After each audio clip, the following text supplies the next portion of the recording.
Hey guys, I wanted to provide a brief update on the Knarr insert that was previously uploaded. In the old video, I showcased one of the parts that was assembled from two main pieces, and due to overcompensating on some measurements, the parts were sliding up and down like a loose connection. It's not supposed to be like that, and I have had time to work on a revision to tidy that up, along with addressing the spillage of game components at the same time.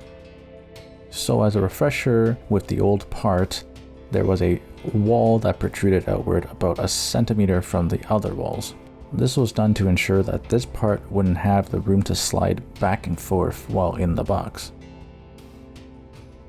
What I found with later use of the game was that pieces were indeed making their way out of that gap, so it's not fully spill proof this way. So let's see how well these come together. I'm hoping the clips stay in place. So I can see that the clips will click into place, but I do notice I can wiggle it from side to side as if the clip hadn't fully grabbed onto the edge that I modeled on the inside. I'm hoping it doesn't present an issue when I attach the other piece though. This bit of the video is more for me than anything, so you can skip ahead if all you came for was to see the key differences between this iteration and the previous. Wha-bam! They were able to come together with no room to shift away from each other. So measurements were spot on. Do they shift up and down like what we saw with the old? Very little. I did model a 0.4 millimeter tolerance between the holes in the clip. And from what I can see, there's about that much room for play. So these results are within expectations and thus acceptable in my eyes. That aside, let's move on to the feature change. So notice that the height of the card dividers are about the same for both. With the wall on the furthest back, the side that covers the player trays, I've increased its height to be flush with the side walls so that it now covers the player pieces fully.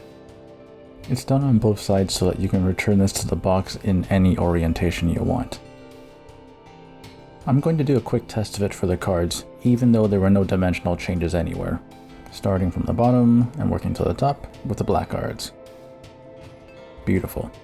It maintains that extra room for play because I like to make it easier to return cards to the container without needing perfect alignment. Now the blue cards have a snug fit. It's definitely not loose, but it's also not grabbing the cards, so that's perfect. And lastly, the green cards.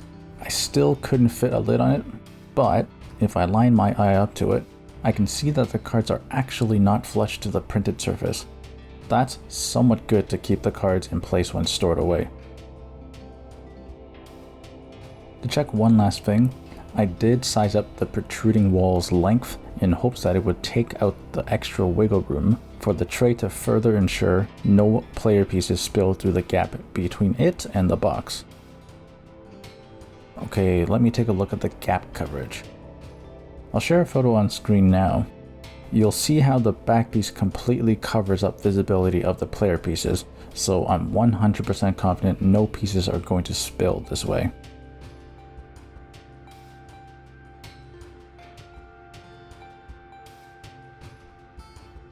Look, no spill this time. Shake test complete.